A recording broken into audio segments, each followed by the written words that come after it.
I tell you what, it's not like the olden days. I'm Jake. I'm Rosie. And this is our podcast on incredible games. Most of the shows that we've spoken to you about, we used to watch after school, if not all of them. But Incredible Games is one that came into our lives on Sunday mornings. Sometimes it was worth getting up earlier than you normally would at a weekend in order to watch something on television. And quite soon we'll do a podcast about Saturday morning magazine show type television, which it was certainly worth getting up for. But one shorter programme that was worth getting up for was Incredible Games. And there was a period of time during 1994, which was quite a harrowing year in many ways, when we would get up on a Sunday morning and watch Draw Me, which was an interesting game show hosted by children's illustrator Roger McGough, is that his name? I don't have a clue. Where the children contestants would draw stuff in amusing and interesting and clever ways in order to play the game, and we used to enjoy that, but we probably wouldn't have watched it religiously if it wasn't on before Incredible Games, which we did enjoy. The basic premise of Incredible Games is that it is a game show, a children's game show, fairly standard run-of-the-mill children's game show, where the three child contestants play games and win prizes. Of all the things that people say, it's sort of like a crystal maze for kids, I think that's the one that you can most accurately say it about. Yeah, it's a very fair comment, that, I think. Certainly more like the crystal maze than Nightmare is, because it does involve popping into different rooms and playing different games as you go. People do say it about Nightmare, and have said it about Nightmare in the Nightmare Adventurers Club newsletter and stuff. What rubbish. But it never really struck me as quite the thing to say. But I suppose the USP, if you like, of Incredible Games is that it's hosted by the Incredible Lift, which is a kind of artificial intelligence host who is a computer built into the lift, which takes the contestants up this tower block in which the games are played. Obviously, it's not really played in a tower block, it's played in the BBC studios, but you get this nice shot of a typical London, the flats from the bill, we always call them, type of tower block, with like superimposed writing, Incredible Games, and flashing lights and things all over it. And it created a simple but very effective fantasy tower. Not probably fantasy in the same way as Nightmare, but certainly an incredible world of incredible games that we could very much engage with. I think it's very effectively done, really. Simple but effective, as I say.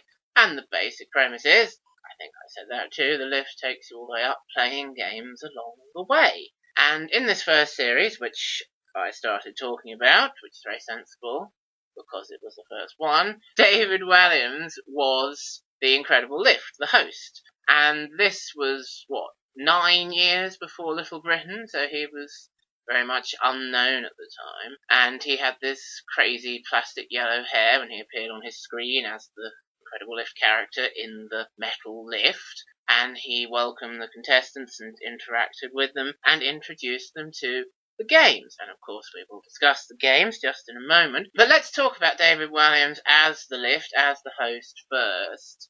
Inevitably we compare him to the second host of the show, the Incredible Games second series lift, Sam, who we'll talk about later, and we say, well, David Walliams isn't really as good a host, and, well, perhaps like his children's books, he only really scratches the surface of what you need to do to be a good host of the children's show. He is incredible, he is lively, but what he actually says with the contestants and the interaction and banter he has with them when you get down to the nitty-gritty isn't that good, is it? Well, a lot of people absolutely love his children's books, people who haven't been to creative writing classes and had it ruined for them, mostly, and absolutely that's their right and good for them. When I was young and watching the first series of Incredible Games, I think I did enjoy The Incredible Lift quite a lot, because he was very engaging and amusing, as you would expect from David Walliams. Watching it again as an adult, especially comparing him to Sam, I think the interaction with the contestants isn't that good. I think he's focusing more on the comedy performance and projecting to the audience rather than trying to host the show perhaps as much as he should. Not that he's bad at interacting with the contestants, it's just that he could do it better. I remember in one show that's on YouTube, the main thing he has going on with this male contestant called Nick is that David Walliams keeps calling him Nicola to tease him, and just interacting with Sam in Series 2 goes a lot deeper than that and is a lot more satisfying, I think. That's one example, and I think it is in fact true. Not wanting to slag off David Walliams, I love him in Little Britain, which uses very much the skills he was trying to showcase in Incredible Games in a less appropriate setting. Now, saying that the hosting is better in Series 2, I think we agree in this household, I don't know about anywhere else in the world, that Series 2 is the better series in every conceivable way, but perhaps the title is more apt for Series 1, because the games are more incredible in Series 1 than in Series 2. They're very wacky, very out there, very abstract, very trippy, and in Series 2, I don't know, they do seem to have more of a kind of, you can understand where the ideas came from and how the game was made up. It doesn't seem quite so psychedelic. I think we agree about that, don't we?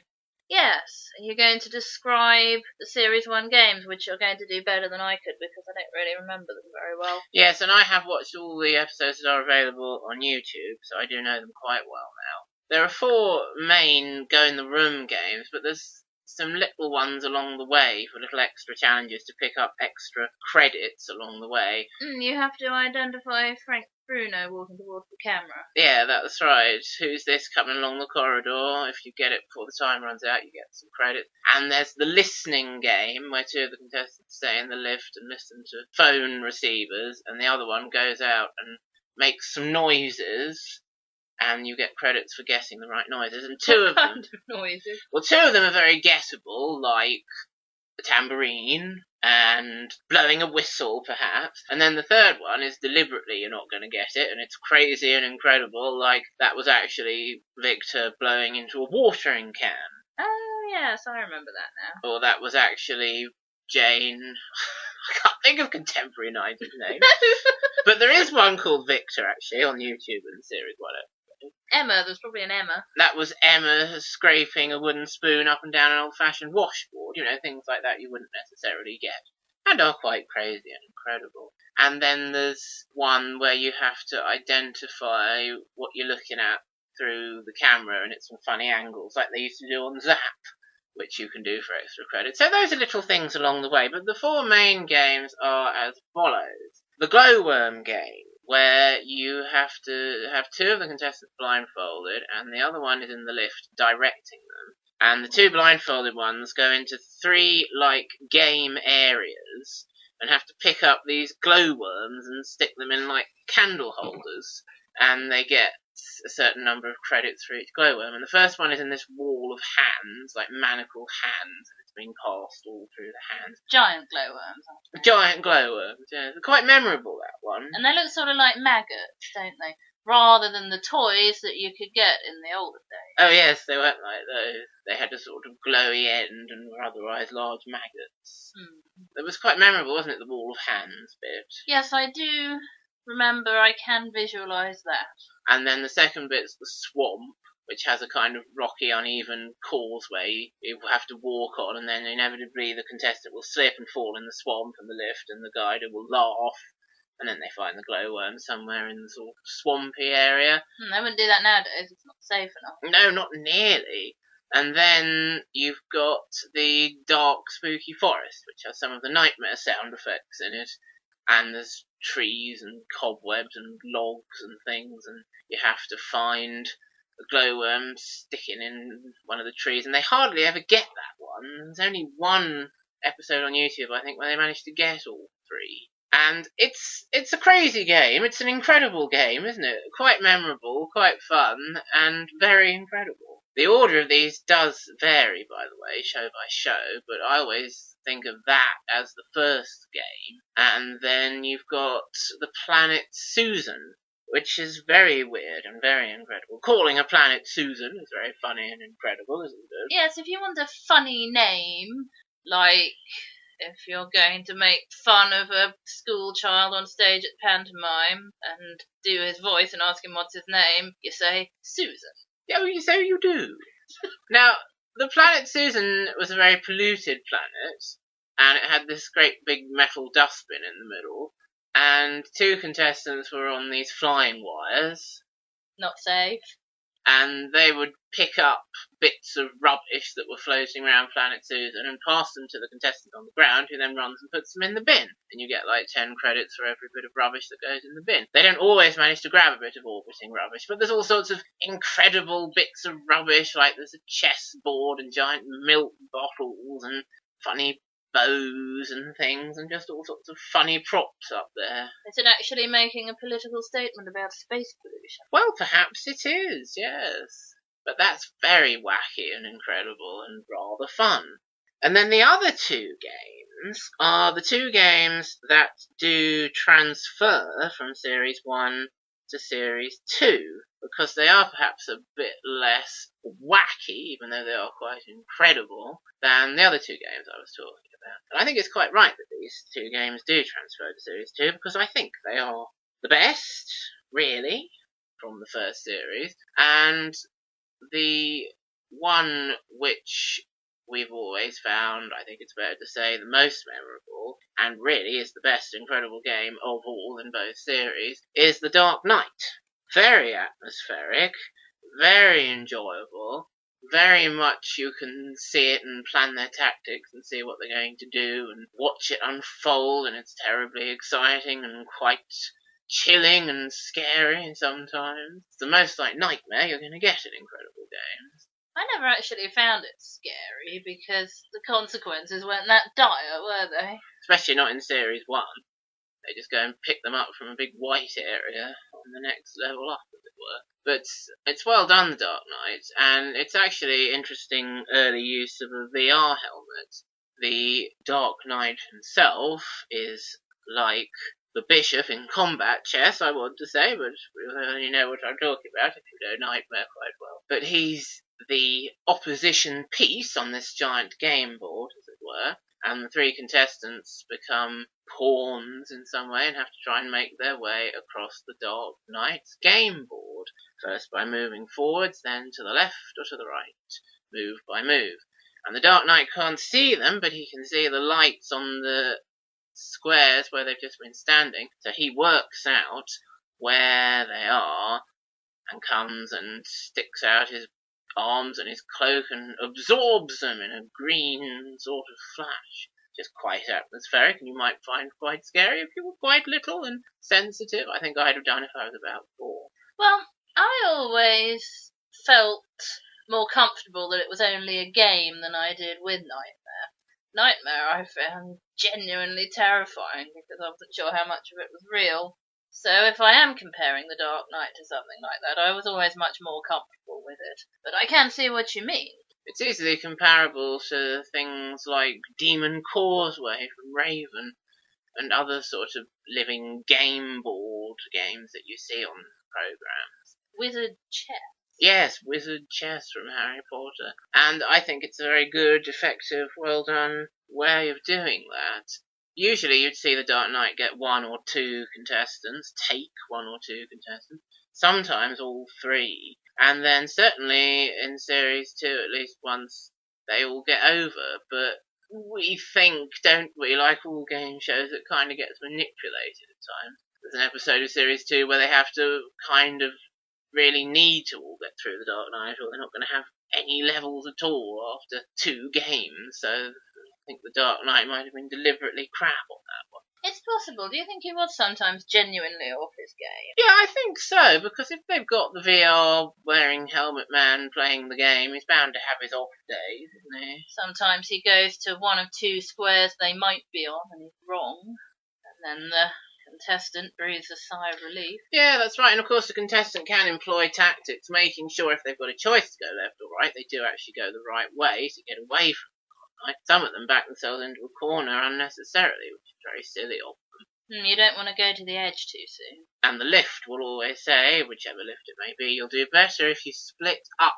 And that's true. If two of them stick together, actually, in some of those Series 1 episodes, you can see two of them on the same square at times. Those two will normally get picked off, and the one who's off on his own will get through. You do have to remember it's a team game and be prepared to take one for the team, which I think a lot of children can't do nowadays. Yes, of course. Getting yourself taken so that the other two could get through would certainly be worth it in the context of the game. As Ron from Harry Potter would readily tell us, wouldn't he? Yes, he would. So that's always important to bear in mind.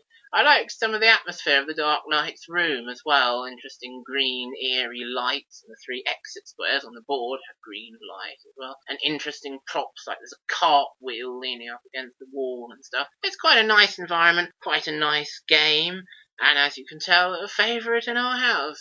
They also had pyrotechnics that would explode when a contestant stepped off the exit square, which again they probably wouldn't do nowadays. Yes, they might get burned. Yeah, so I would say The Dark Knight, definitely the overall highlight of incredible games. And I think definitely influenced by Darth Vader. Oh yes, with his helmet.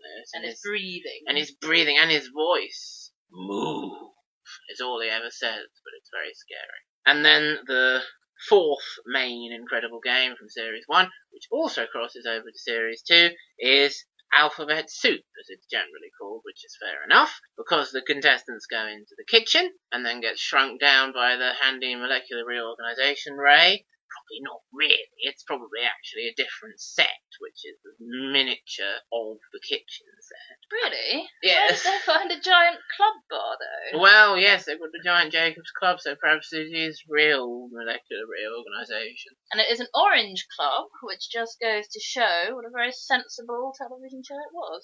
But when the contestants have been shrunk, anyway, 2 of them get into the bowl of alphabet soup, and the other one stands on the Jacob's Club, and the 2 in the soup pass letters to the one on the Jacob's Club, who spells out words on the side of the fridge. If you want to talk technically, I think it's water, isn't it?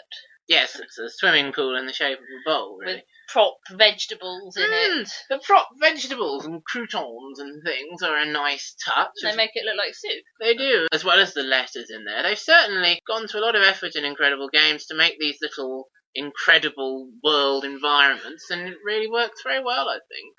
Now, in Series 1, this Alphabet Soup game is played as the end game. And I have a bit of a problem, well, an issue, with the way that it affects your score. For every word of 4 letters or more you spell out on the fridge, your score will be multiplied by that amount, and you have to get it over 400 by the end of the multiplication. So, if you've scored 200 credits, you need to get 2 4-letter words, or 4 or more letter words, and then your score is multiplied by 2 to make 400, and 400 is the winning score. So really, during all the initial games, you're trying to get 200, because anything over 200, you still need to get 2 words to get to 400, yes? Yes. Yeah, so basically you're aiming for 200, and that's that. Obviously getting 1 4-letter word isn't going to do you any good, because that would just times your score by 1. So you need to be timesing it by 2, and so getting 200 times 2 is 400 is the same as getting, say, 350 times 2, because you'd still need to times it by 2 rather than by 1 to get over 400, yes? Yes, I see. Yes. So there's no difference then between scoring 200 and 390, which isn't very good segregation. What did they used to call it in school? Differentiation. So you're just really looking to score 200, and then if you score like 100 credits, which isn't very good, you need to get 4 words of 4 letters or more. And if you score, like 150, you need 3 words of 4 letters or more. So there's not much differentiation, is there? Basically, you're going to score between 100 and 200, and that's the only deciding factor on whether you need to spell on the fridge 2 words, 3 words, or 4 words. So, as an endgame, it's pleasing to watch, but the way it actually fiddles around with the score, once you stop and think about it, it's not that interesting once you realise the score they come in with is either going to be like 200 or not 200, and that's all they're really aiming for along the way. You see, it's not intricate and intriguing as it could be with spelling out letters for certain numbers of points. I guess maybe it should be harder to get 200. 200 should be the target for the soup game. Yeah, exactly. And then you could just as easily go in with 100 or 150. Of course, we're used to seeing in Series 2 certain words with certain numbers of letters spelling certain numbers of credits. So I suppose that's coloured my opinion coming back and looking at Series 1 again. But there we go. It works, and it's fine. And then if you win, you go through the roof, as David Williams says, and you win something nice, like a day out round London going on HMS Belfast and so on. And if you don't get through the roof, you have to plummet back down to the basement and get a booby prize, mucking out the elephants at London Zoo, which is probably still a nice day out, or something like that. And yeah, we used to enjoy getting up on Sundays and watching that, didn't we? And it was always a very positive experience. Yes, we did. I don't know what it is that made it more engaging than other game shows. The incredibleness, I suppose. Yes, certainly helped. Now that was in 1994, as I say. Now in 1995, they made a second series, as you will have picked up from what we've been saying already. But it wasn't on Sunday mornings. It was actually on Tuesday afternoons at like 4:30. And I don't think we watched every episode because there was probably something on CITV we were watching instead. We might have remembered to record it once or twice, but I don't think we watched it religiously. But then it was repeated, like a year and a half later, over the Christmas holidays in 1996. And we used to get up and watch and started recording it then. And that's why we know the second series quite well, because we've had episodes of it on video for the past almost 20 years and have watched them with regularity. It's always nice to have something to get up and watch in the Christmas holes, wasn't it? And Incredible Games was a good one. A couple of years after we used to do it with Bucky O'Hare. Yes, that was a good Christmas for TV generally, I seem to remember. Yes, there was always stuff we were watching in the morning, wasn't there? And now Christmas TV is crap! But they'd obviously gone away and had a bit of a think about what to do with the second series of Incredible Games, and there were quite a few changes in evidence. The music, opening music, and setting up the premise and the atmosphere was the same. The basic lift goes up the buildings and you play games on the way up was the same. As I say, the Dark Knight and the soup was still there. Perhaps we'll just say now, as we've described the soup in such detail, that sometimes in Series 2 it was the letters to spell out words, and sometimes it was numbers in the soup, and they made equations. Was either one of those easier? It's interesting that, isn't it? I think given the fact that they did bring out a few numbers for you, and the plus, minus, times, divide, and equal signs, so you didn't have too much faffing about in the soup to do, I think they were about the same easiness and workability. If they gave you nothing to start with in the numbers game, it would be way too hard, wouldn't it? Yeah, and they gave you suggestions like you get blank times blank equals 24, which gives you lots of options. So you'd say, oh, if someone brings you a 3, you'd say, oh, bring me an 8 and stuff. So it wasn't just going in completely blind with that. And generally they would get like one of each sort of equation. So 20 levels for a times, 20 levels for a divide, 10 levels for a plus, and 10 levels for a minus, which is very much like getting 2 5-letter words and 2 4-letter words. Yes, I suppose they didn't get that many. They usually used to get like 2 5-letter words and a 4-letter word. So maybe the numbers is easier. They bring you up so much stuff to help. Maybe the numbers is more workable as you've got the framework to start with. I always used to like to see the letters, really, because it was always letters in the first series. But it's alright with numbers too, and perhaps a bit easier. You may have noticed I've been saying levels for Series 2 that they win instead of credits, but it's very much the same thing. Except this time the target really is 200 rather than 400. And you have to earn your 200 levels up through the building as you go. Although actually you only have to earn 190 because you get taken to level 10 for free at the start of the game. That's so that the contestant can push the button and have a little chat while they go up, isn't it? Yes. So let's talk about Sam, as we mentioned, the new incredible lift, the new host, the new AI in the lift for Series 2. The lift is very much redesigned, so Sam's like computer monitor has a whole wall to itself, the doors are in a different place, and then both versions of the lift have the wardrobe, where the contestants go in and change into skimpy outfits to go diving in the soup. SAM stands for, what is it, cybernetic analog matrix? Yes, and then they work out at one point that cybernetic starts with a C, so they change it to systems analog matrix. I always thought Sam with a C was quite a fun idea. So there we go, whatever you want it to stand for. And he's played by Gary Parker, an American.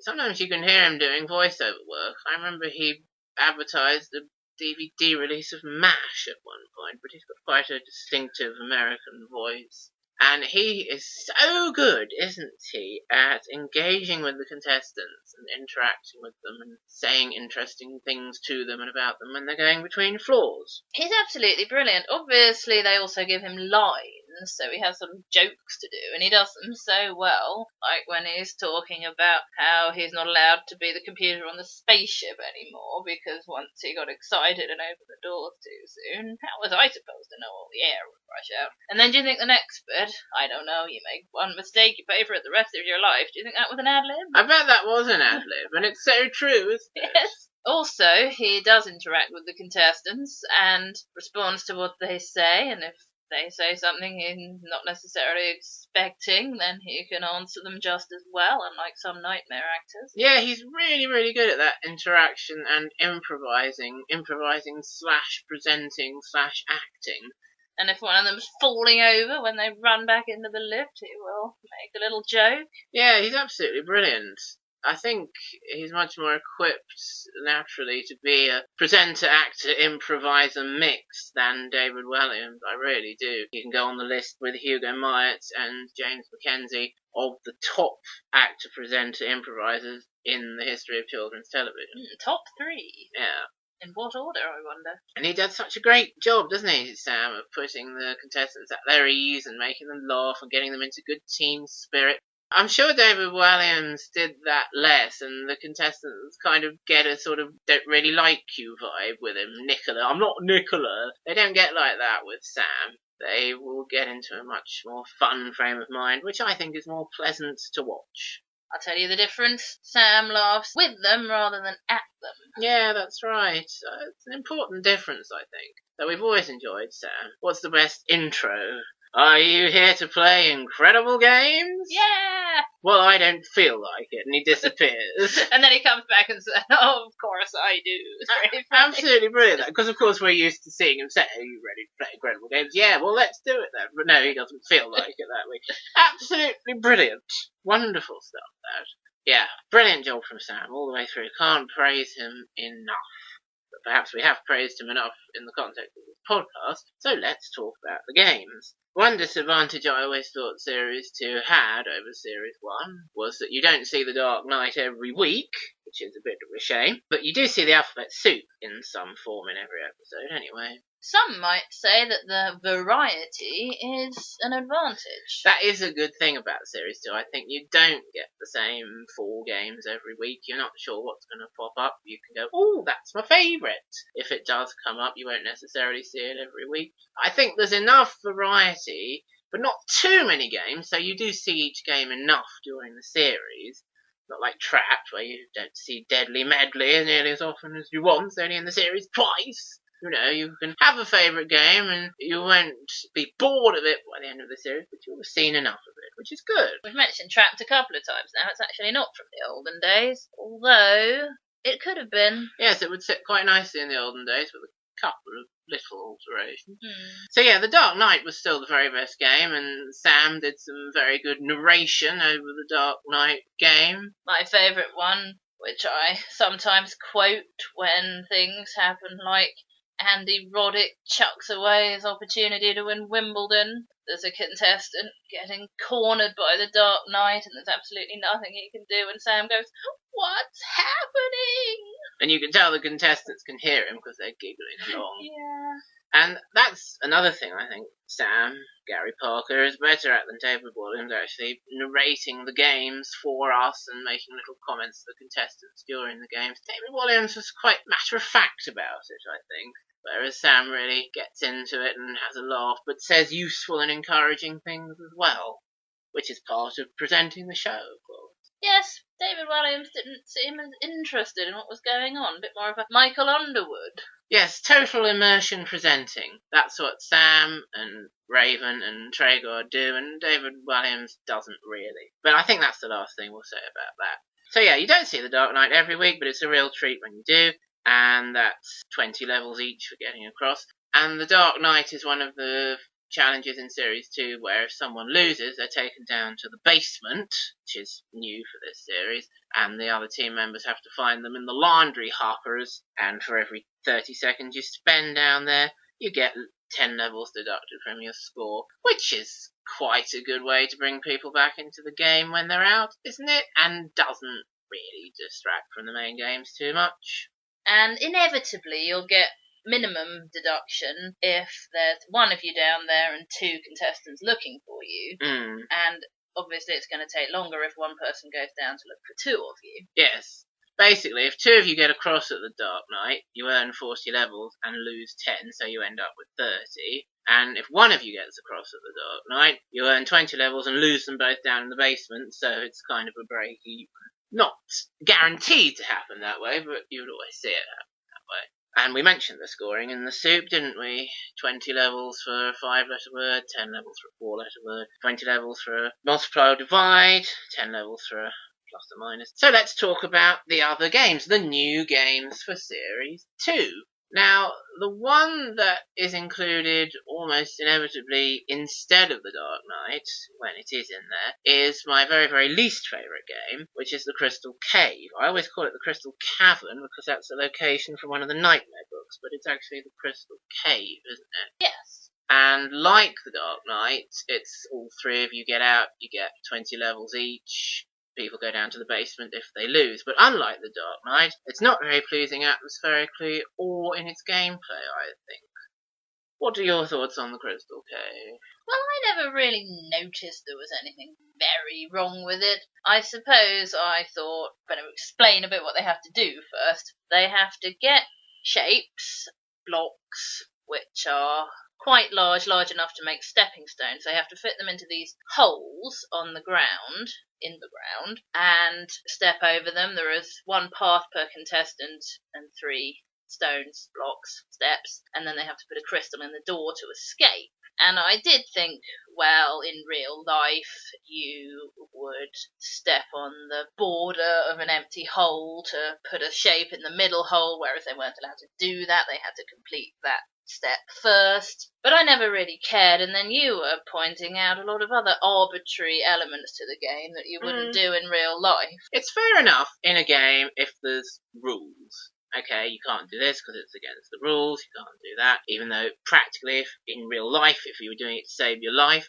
you would do these things. Like millstones on Raven. Exactly, you don't turn them the other way up because it's against the rules. Fine. But with the Crystal Cave, I think there's too many arbitrary things all coming together that make the whole game just seem very overall arbitrary.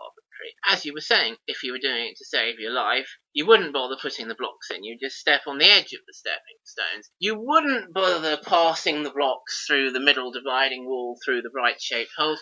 You'd just put them through the door that the contestants go through. It's like a sort of giant shape sorter, isn't it? It is. And the other arbitrary thing is only one icon, which is the crystal that gets you through the door, can be brought through at one time by one contestant. So you can't bring through 2 or 3 icons and pass them round, which is terribly arbitrary, isn't it? And just all those arbitrary things together kind of stopped me suspending my disbelief about the Crystal Cave as a location. and I find that the atmosphere of the game therefore doesn't work for me. Well, if there were velociraptors after you, you could all escape out of the same door, couldn't you? Oh, exactly. That's another arbitrary thing. I could accept the door won't open if the stepping stones aren't all in. Oh, yeah. So you'd have to put all the blocks in to avoid the velociraptors, then you could all use one door. So, yeah, I can't help comparing that game to The Dark Knight because they do kind of fill the same role in different episodes of the show. And I think the Crystal Cave is not as effective a game environment as the Dark Knight's board, and the actual gameplay is far more pleasing and far less full of arbitrary rules in the Dark Knight. So that's why I feel quite badly towards the Crystal Cave on the whole. One of the episodes we still have on video is a complete fix, isn't it? They're doing so well, the team.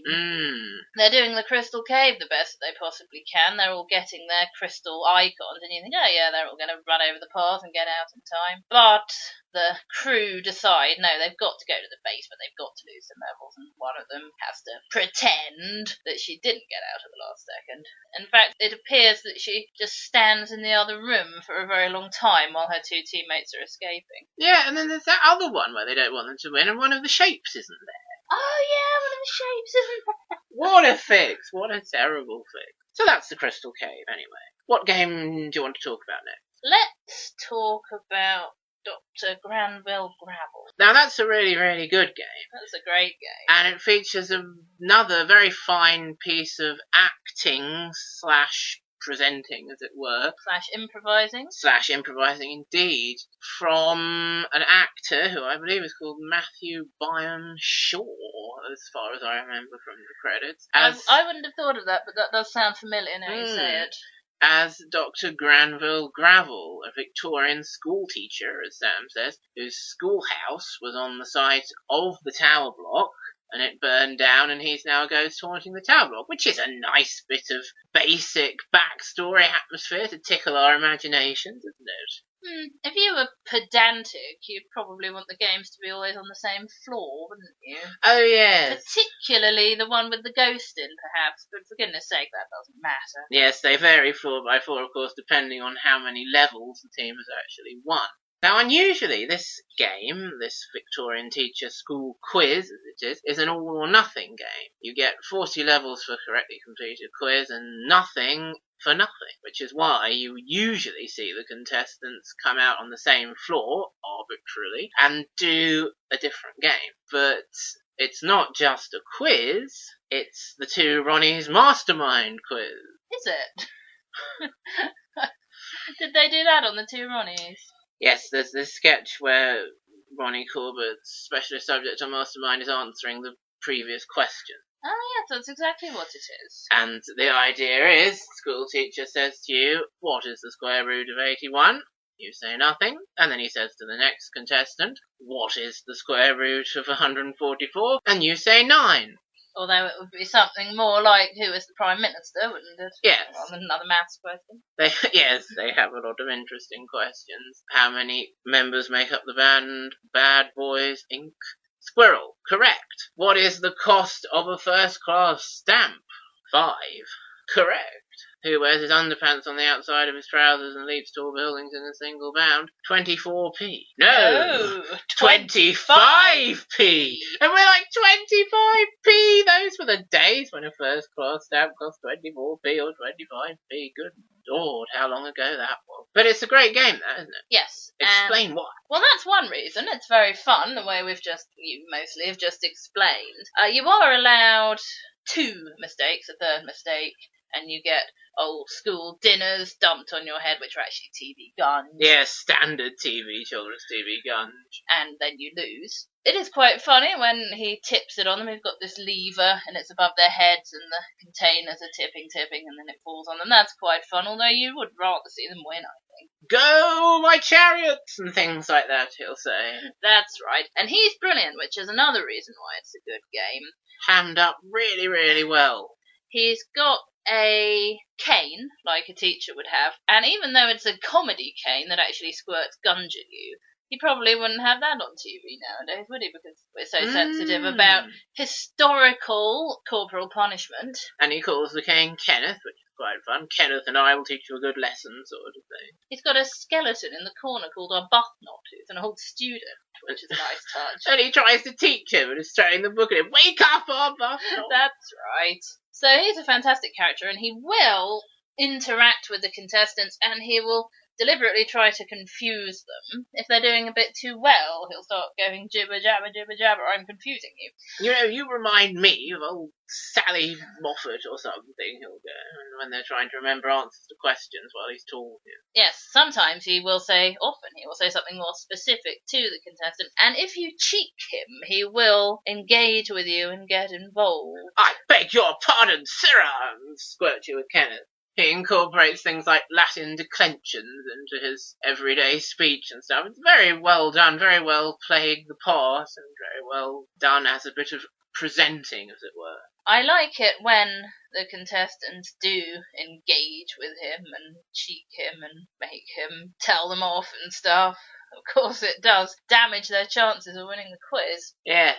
There is one, isn't there, that's a complete fix, where they don't have enough credits, and they do legitimately complete the quiz. But we notice that one of their mistakes, he just squirts them with Kenneth, and then they put up the indicator that they made a mistake, which is a dunce cap, but he doesn't tip the school dinner, and we go, oh, look, if they had made another mistake, they wouldn't have put that dunce cap up. Yes, that's right. In post-production, you wouldn't have had the second dunce cap until he'd actually moved the lever.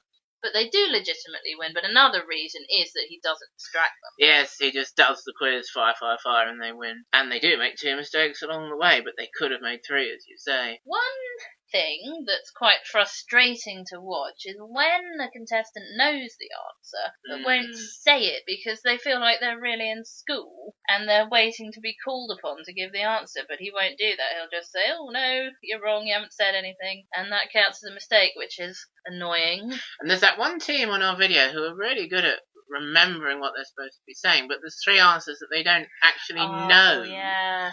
It's more annoying if it's not that they've lost track, it's just that they don't know what a farrier shoes or something, but that's quite obviously horses. And sometimes they try and whisper the answer to each other, but if you know it, you just have to say it. Yeah, sometimes the teams don't really get the idea of that, so it'd be nice to see it played a bit better and a few more teams winning that, really. But a great game to watch, a great performance from Dr. Granville Gravel, and they do a lot with him of bringing him into the lift, of making him haunt the lift, appear on the lift screen and argue with Sam, and have a little battle of wits with Sam, where one of the contestants outwits Dr. Granville Gravel by saying, what's the name of my pet rabbit? Of course, he's already told Sam that earlier. Yes. Usually Dr. Gravel would appear on Sam's screen and Sam would disappear, but then they have this whole exchange, don't they, where he appears on another screen. Yeah, the little screen where the levels are indicated. And he's saying, oh yes, ask me anything, I'll know the answer, and Sam won't know the answer. We don't have that one on video anymore. I always felt like the contestant had very cleverly had this idea on his own. I don't know whether it was fed to him and he was a very good actor, or if he wasn't as convincing as I remember, if it was fed to him. Yes, we had that on video for a long time, but it's disappeared, so we can't be sure about that. That reminds me, they did once do, with one we had on video for a while, but don't anymore, the Dark Knight invading the lift. And it was quite exciting, all steam coming in the corridor, the Dark Knight's wandering along, and Sam goes, oh, push the button on the lift door, push the button on the lift door, and pushes it just in time, and the Dark Knight doesn't get them. Great fun, that, not part of the gameplay, but great for the atmosphere, great for enjoying the show. Of course, there was one team who didn't go to the basement. They must have all got out on the Crystal Cave. Yes. And they didn't lose any levels for this, but for the time, because the time slot allows going to the basement, Dr. Gravel sent them to the basement for being cheeky. Yes, so they had to have a bit of time in the show for Sam to go down and release them. Thanks, Sam, for saving us. That's my pleasure. Which was interesting and fun and different. Yeah, if it was real, you'd play an extra game in there, but it's not. You get 4 games and then the end game. As you can tell, we know Series 2 and love Series 2 quite a lot. Pipes is another game. There's a flood alert. You have to join up with the different connectors in the water for pipes that are sticking out into this service duct. Water's going everywhere, and every pipe you join is 10 levels, but the 20 level bonus for joining all 4 pipes. So you either get 10 levels, 20 levels, 30 levels, or 60 levels. Quite a big difference there between getting 3 pipes and 4 pipes. And some of them are awfully thick about that one. But it is difficult, and there's a lot of dummy connectors floating around in the water. Not my favourite one to watch that, but decent enough, incredible game. I do quite like it because it does make sense. The pipes are flooding, you have to stick them together so the water goes where it's supposed to. It can be quite amusing when they spray water in each other's faces. If you get an engaging team doing it and having a lot of fun with it, that's good to watch. Yeah, it's nice to watch them when they're all having fun as a team and engaging with each other and squirting in each other's faces. And the team I was talking about where they fix the crystal cave so they don't do too well, are very fun in there, and they're the ones who get 4 at the last second, aren't they? And Sam's getting really agitated. They've got 3 connected, and they're looking for a connector for the last one, and then Sam realises somebody's already connected it to one of the pipes. It's on the pipe, it's on the pipe, quick, connect it up, and they do, and then they come back with a perfect score, and he says, do you know how much time you had left? No, they say. No time. They get it right on the button. Absolutely brilliant, that Sam, adding to the atmosphere. And yes, he's very useful, very helpful to them in his narration of the challenge, voiceover of the challenge, which is absolutely great. So he's really kind of part of the team, but not too much. What's our other Sam quote that we like? Well, there are lots. When he's asking someone to describe a game and she's describing it in quite some detail, and Sam goes, well, that's what makes it difficult, and we always say that about stuff. Yeah, do you know how hard it is? I can't remember what it is now. Well, that's what makes it difficult. Absolutely brilliant stuff from Sam there. Let's talk about the Reactor. Yes, I was wondering if there's any other games apart from the Reactor we haven't talked about yet, actually, as well as the end game. But I may nominate the Reactor Room as my second favourite ever challenge. No, maybe third behind the Soup. But I don't know. I like the Reactor Room a lot. It makes a lot of in-universe sense, as it were. You can't touch the radioactive balloons, or pods as they are, because they're radioactive, but they have to be put into the reactor, this big industrial looking thing, as Sam says, it's the nuclear reactor. So they have to be passed hand to hand using anti-radiation gloves, great big floppy black rubber gloves, all along the wall and up the gantry and into the reactor that way. So it's basically blindly passing balloons from gloves to gloves between 2 contestants, while a third contestant directs them. But absolutely wonderful to watch that, isn't it? Yes, it's very good fun. The contestant directing isn't always that helpful, because the 2 in the reactor know where the other one is. If you have to put it down a chute, it's quite useful to have someone to tell you you're over the edge of it, put it up a bit, okay, you can let go now. Someone's talking about that to Sam, and talking about when you have to get quite down near the ground and pass it up to someone who's sort of straddling your back. He's saying, and your face gets sort of smushed into the floor. And how many levels do you get for a pod? Is it 20? It's 30. 30. Because it's difficult enough that a decent go at the game, you get 1 pod. And a very good go at the game, you get 2 pods. So you get 30 or 60. One very memorable one is where they get quite a long way with one and then they drop it. So they get 1 in the time, and you can see how they could have got 2, but no more than 2. Yes, and then I think there was one that was fixed where they were doing so well, where they only really had time to get 1. And then the clock was counting down as they were getting the next one up. And we were saying, well, they haven't dropped any. They couldn't have done any better. It's been manipulated, so they just get final 30 levels. What they do find very difficult is on their second go, the gloves are inside out, because they pull their hands out and they pull the gloves with them, inevitably. So they are incredible, the Series 2 games, but they're not quite as out there, not kind of abstract and wacky so much as those Series 1 games, I think it's fair to say. So then they move on to the end game, having done 4 of those games. Different week by week, great variety, or day by day if you're watching it over the Christmas holidays, which is even better. And you usually get pipes or reactor because you're likely to get the same sort of score. Yes, and Dark Knight or Crystal Cave. But you would never get both of those. But we did find one where there was pipes and reactor. Yes, that's right, and no school teacher or Dark Knight. So there is a bit of variety, but you do kind of get to see when one game is usually in place of another, and you always get a version of the soup. And in all but one of the episodes on our video, actually, the soup was the penultimate game, but then they did it quite early in one of them, which is quite sensible, really, because if you've got a target in the soup, then you think, right, well, we'll have to get a 5-letter word and a 4-letter word, or whatever. Whereas the other games, you just do your best. You can really shoot for something in the soup. Yeah, so the soup's not the end game anymore, but as the penultimate game, it works very well, perhaps even better than as an end game. But the penthouse, which is the end game, is on level 200, and for every 10 levels short of 200 you are by the end, you get a 5-second time penalty from your time in the penthouse, which is fair enough, isn't it? Does it make it perhaps a bit too much on the end game? Well, I don't think so. Not in the same way as Run the Brisk and Gladiators. So I think that's fair enough. But what do you actually have to do in the penthouse? I think it's more of an atmospheric endgame and a real feeling of a denouement actually really making it to the top of the tower than the soup was in Series 1. That's very appropriate, the penthouse. That means the room, the place at the top. Yeah, so I think it really works as an endgame. It's owned by a reclusive millionaire who made a fortune in llama farming. Sam has a lot of fun making up things about this millionaire who owns a penthouse who you never see. One which I like is who spends his time hiding security boxes for you to find. Clearly he does.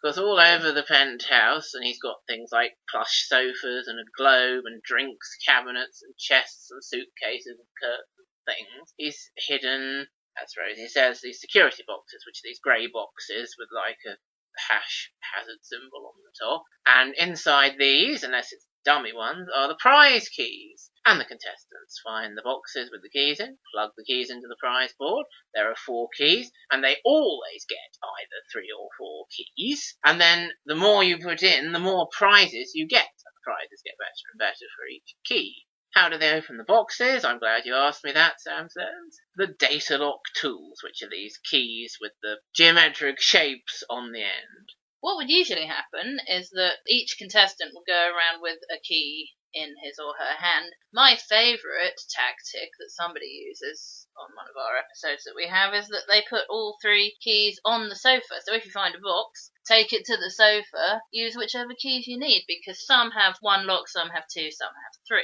Definitely the tactic to use in the penthouse, if you think of it, which that one team does, and I'm sure they get all 4. You might get the impression that you're supposed to take charge of the key each because there are 3 of you and 3 of them. But if you're prepared to try something like that and no one corrects you, then good on you. That's right, give it a go, see if it's against the rules. And it's not against the rules. We've got one in our collection where somebody's got a box with 2 locks on, opens it with 1 key, which is a terrible cheat. Oh yes, that's probably a close-up from later that they haven't done properly, isn't it? I remember thinking that and having a good look, and it seemed to me that in the actual shot of her picking up the box there were 2 locks, and we said, well, they must have accidentally left one unlocked. They can't all be like that. Yes, but there are little things along the way like that. But what did they win? For 1 key, you would usually get a foamy phone, which you can bounce around the house. But it is actually a working phone, and it's got a Hanna-Barbera cartoon on it, hasn't it? We paused and had a look, and we saw a couple of them were Flintstones, and there was Tom from Tom and Jerry, and a couple of them had like a planet or something on them. Which we thought might be the Jetsons. Yes, it might be. It was rather fun, a foamy phone you can bounce around the house. And you can use it as a phone. And then you build up to CD tokens, drinks maker, and then you get to do something fun and exciting, day out sort of thing for all 4. One we enjoyed is you get to demolish a building. Press the button and watch a once proud structure become a crumbling pile. Great fun. Crumbling ruin, something like that. He made it sound like so much fun. Yeah, so absolutely brilliant stuff there. And if you get all 4 keys, you have to plug them into this wall. And when you plug in the 4th one, the screen is revealed and Sam's on there sort of cinema size. But if you only get 3, which inevitably you will if you don't get 4, you have to go and get round the small television, which presumably the millionaire watches television on and speak to him there. Yeah, so getting to see Sam, how glad I am to be looking at you from here, because it means you won the main prize, is a good way of saying, haha, yes, you've done the absolute ultimate, and here's the big reveal. So yeah, it works really well as an endgame, that. And it's not unlike the Crystal Dome for an endgame, collecting things to decide what prize you get. So there we are, both series of incredible games we absolutely enjoyed watching when we were young. They do have a lot of rewatchability now, particularly Series 2, which is honed and perfected, and Challenge really should get incredible games, I think, because, well, one of the best game shows ever, and one that's been very enduring in our lives over the past 20 years or so.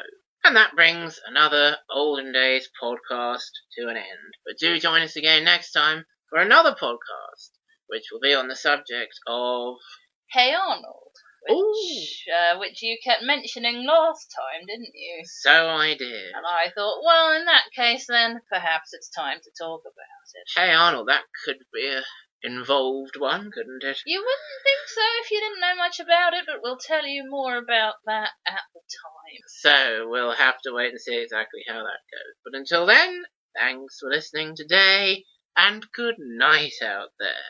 Whatever you are.